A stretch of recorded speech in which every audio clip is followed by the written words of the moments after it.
What's going on, Salina Scoop? I'm Jason Lee Wisdom here with high school footballs right there. It starts tomorrow with McPherson at Salina South at Salina Stadium. And then Friday night, Lawton High School comes to Salina, Kansas to battle the Central Mustangs at, once again, Salina Stadium. And then Saturday, Matt Drinkle makes his debut at Kansas Wesleyan, once again at Salina Stadium. So Salina Stadium, you're going to be seeing action. Triple nights, baby. So let's get it also in with it. Carpillville comes to Salina to play the St. John's Mule Skinners. Inman also in town at El Saline. And Sacred Heart in southeast of Saline. We finally figured out why this one is coming up so early. Sacred Heart dropped to 2-1A, and they battle their rival southeast of Saline. So that is why we're actually seeing that game so early. I was wondering why we had that rivalry game so early. Usually it's late in the season. So usually a district game or had been. Oh, right. So Sacred Heart fans, southeast of Saline fans, be ready for a great rivalry game to kick off the season. And also K-State with a big win over Stephen F. Austin to kick off the 2014 season. I'm sure all K-State fans were happy to see that. KU fans, well, your football team kicks off this weekend, and I'm hoping that K-State can pull another win over Iowa State in Ames, Iowa this weekend.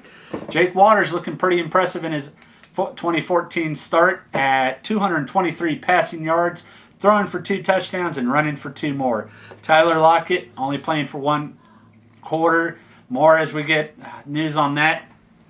And KU fans, if you want to hear more about KU, please let me know. I'll be around town. If you see me, give me a holler. We're doing more K-State, yes, it seems, but we have a huge fan base that I've been aware of here in Salina. But if you do want me to cover KU, I'd be more than happy to satisfy KU fans. I'm not judgmental or anything. I mean, yeah, I'm a K-State fan myself, but I'll be more than happy to help you out there with some KU highlights there. So let's go and talk about MAC versus South. Terry, do you see South making another run for that state title game this year? I think it's possible. Brand new starting quarterback this year, and you'll forgive me, his name escapes me at the moment, but he's stepping into some big shoes there. A lot of people, I don't think, expected the Cougars to make their run all the way to state last year. That close to winning it all. Oh, man, that was a heartbreaking loss for the South Cougars. Coach Sellers, yeah, we still love you, buddy. We still love you, Sammy. I was on this team back in 2004, the last time South won a state title game. Sam Sellers at the time was an assistant coach, but he has stepped up in a big way. 2 state title appearance last year, coming up short. A sub-state appearance the year before. So I'm hoping that he can take South this year and lead him to that state title. And we will be there at that game, so if you have any more questions for us, please feel free to stop by and talk to Terry or myself, and we'll get you more as things unfold. But one more time, we'll go over the games real quick so you can get a lineup. Lawton High School, you play Central at Salina Stadium Friday night. McPherson, you come and play the Salina South Cougars in Salina Stadium tomorrow night at 7 p.m. Carpillville, you come in and play St. John's Military. Inman, you're over at El Saline. You going to be out there doing some tape? I will be in Brookville on Friday night. I'm doing my normal video routine as I've been doing for the past 10 years for the Cardinals. So I will most definitely be in the Cardinals' nest for that one behind the camera. And I will be doing a couple things, and not to break into what you're doing, but if you've been on Facebook or been on the Scoop with last week, I kind of started a little something new. There's now a Facebook page called Saline County High School Football that I started, and I'm going to be, as frequently as I can, phone battery permitting, hopefully it won't die on me. But tomorrow night while I'm at South and Friday night while I'm at El Saline, I will be doing live updates on the Facebook and Twitter pages that I created for high school football. www.facebook.com/Saline County HS Football, and on Twitter I believe the ID is at Saline COHSFB. It's also on the Facebook page as well. So that's something that I started this last week. Looks like it's getting a good reception. If you haven't taken a look at it, please do so. Click like on that page. You will not regret it. I am committed to the next 2 months of the most clear, concise, and frequent football coverage of all 6 high schools in Saline County. So and I'll be there just to help them out with Salina South and Salina Central. Myself will be covering South High School tomorrow night at Salina Stadium, and I will try to make my way out to Salina Stadium again Friday night to cover some Central High football. Yep. So the Mustang fans don't feel left out. Not in Oklahoma, making a 4-hour and 45-minute trek. I was wondering how far do they have to travel. It's like, why are you going to come so far to play a football game? But you know what? It's whatever suits you. It is nearly 5 hours. It's actually southwest of Oklahoma City if you stay on Interstate 35 there. I think. Alrighty. If you're from Oklahoma, you can correct me if I'm wrong, but I know it's definitely southwest. I did look at that. And Hastings, you come in and play Kansas Wesleyan at Salina Stadium yet again. Yes.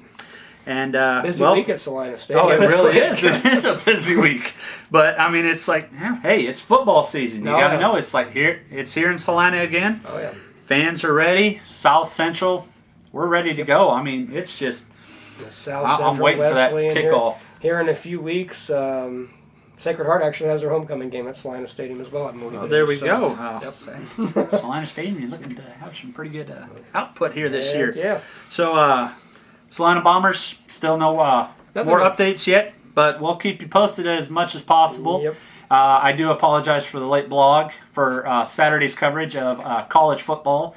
I'm adding this one into the preview of the high school games for this week. K-State's game for Saturday, so bear with us. We're still working out some glitches. Also, Monday I will be doing a post game of all 6 high school games for scores, stats, and for K-State, KU. If you want it, KU fans, stop us out in public, Walmart, Salina Stadium. I don't care where I'm at. If you want me to cover KU football, basketball, just let me know, and I'll get that in as soon as I can. So I do apologize for that, by the way. Anywho, that's it for sports. I'm Jacob Wisdom. Terry, what else you got for tonight? Not a whole lot to report. As I mentioned on the scoop yesterday, I believe I posted, it appears that the target opening date for Buffalo Wild Wings here in South Salina, which will be part of what will eventually be known as the Kohl's Center there at 2584 South 9th Street, looks to be December 1st. That coming from those involved with a construction project out there, it looks like they have been told to target a December 1st date to get that up and going. I'm not exactly for certain if Shoe Carnival's looking at the same opening date. I did post yesterday, along with that there are some job openings online, both with Buffalo Wild Wings and Shoe Carnival already on that. To go a little further with that particular topic or subject matter, I did have somebody ask me yesterday about Ross Dress for Less in the Central Mall. The last information I was given was in early 2015. Opening date on that is they continue to renovate the space that once housed Goodies and Stage. Those stores at one point is going there. And also the old Halloween store a couple of times. Spirit Halloween was there last year. And are they going to be back this year? I'm glad you actually brought that up because I did look at their website yesterday. They currently do not have a Salina location listed for 2014. Wow. So is that those of you wondering about that. Is that one Halloween store that was in the old Big Lots or Circuit City building, is that coming back too? Do you know? Oh, you mean the old Office Depot? Yeah. Yeah, I haven't heard anything on that one. I've got to do some back research on that because the name of it even has kind of dropped out of my brain at the moment. So I'll definitely look into that and get something posted on that. The only thing I can tell you for sure is it looks right now like Spirit Halloween for the first time in about 4 or 5 years will not be in Salina this year. They do have a number of Wichita locations. That is heartbreaking. Yeah. I mean, I'm very broken to hear that. Some really cool they stuff. had some great stuff last year. They had some cool haunted house booths. We would love to see you come back. So let us know what you think about that, Salina. Come on, let's get some feedback here. Maybe we can get something going. Maybe try and talk Spirit Halloween to come in. Maybe this can go viral and get them to come back because maybe if there's a lot of people that love them. I mean, I know I did, Terry. Yeah, I did as well. As well. A number of you have also asked me about what happened with Yogurtini over at the shops at Meadow Point there in Ohio and Cloud Street.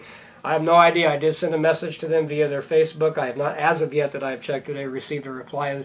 If you actually look at the website, it still lists the Salina location. I'm not sure if they're in denial or if they just haven't pulled it down. But I do have a message out to them. If I can get some information on exactly why they closed, I will pass that along. While I'm on that subject matter, I also posted yesterday that Gas for Less, located at West Crawford, I think it's Cherokee in West Crawford, has also apparently closed its doors. I have no reason as to why that particular service station has closed.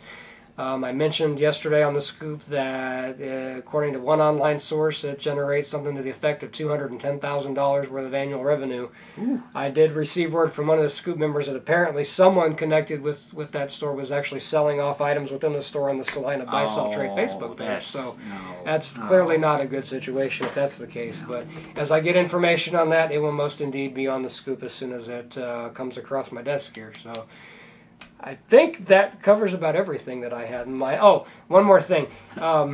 Two, actually, now that I think about it. Number one, it ran, I believe, I can't remember if it was KSL or the Journal some weeks back. A Rib Crib restaurant is scheduled to be built in front of Lowe's in the 3,000 block of South 9th Street. I don't have a start date for construction, opening date on that yet. Don't tease me like that, man. Come on. Don't tease me like that. First the wings and now the ribs. But that's coming. I do also have information that a 21,000 square foot section of the front southeast corner of the Walmart parking lot nearest 9th and Schilling intersection has recently been sold to a company called Bundy Holdings LLC. Very limited information I found out about them other than they apparently dabble in restaurant management of some type. Well, I'm not sure to the degree of what, but my understanding that they had owned and operated some Amarillo grills in Wichita. I'm not sure if that's any connection as to what might be going in that sounds corner. Good right there. I did speak with a member of Walmart management via Facebook yesterday, and he informed me that they have been told nothing since that particular section of land was sold there. So that, I believe, covers everything. Well, first, now you got Buffalo Wild Wings, now you got Rib Shack. Oh, Terry, you gotta quit. Rib Crib. Sorry, Rib Crib. You gotta quit teasing me, man. I know. Salina, don't do this to us. First, Buffalo Wild Wings, now this? Yep. You might as well just face it, Salina. Let Hooters come to town. Then it'd be all just fine and dandy. It's a nice section of land there on the north side of Olive Garden for anybody interested in building a restaurant. So is it gonna go? Is it going to go in front of Lowe's or the Rib Crib is going in one of those pad sites there in front of Lowe's, which would be just to the north of where the Dimaru Steakhouse is. Okay, I was going to. So it's probably going next door. Yeah. Any word on what hotel is being built out there? On the south side of Lowe's. That is actually a Holiday Inn Express. That's what I kept hearing. I couldn't. A couple people said one. Couple people said Holiday Express. So I just wanted to clarify what that was called. That'll be a Holiday Inn Express, which will be the second Salina location. The other one being at I-70 just off of 9th Street, which is my brain works here. That's going to be on the west side of the North IHOP out there, if I remember right. But that one's a fairly new facility as well. Oh, okay. They had originally been over there behind McDonald's out there on I-70, which is now La Quinta Inn. For whatever reason, they sold the La Quinta and built a new building out there, but that's business for you. That's business. Most people remember when Holiday Inn was down here in West Crawford in the old Holodome, and Oh, man, that's been years. It was a Ramada. Like 10, it was 11 years? It was a Ramada. Now it has a different name again, and Did Ramada leave now, too? Yeah, now it's the Ambassador now. Oh, wow. I think I'll start calling it the Ambassador Dome. Well, anywho, well, that's it for sports. I'm Jacob Wisdom.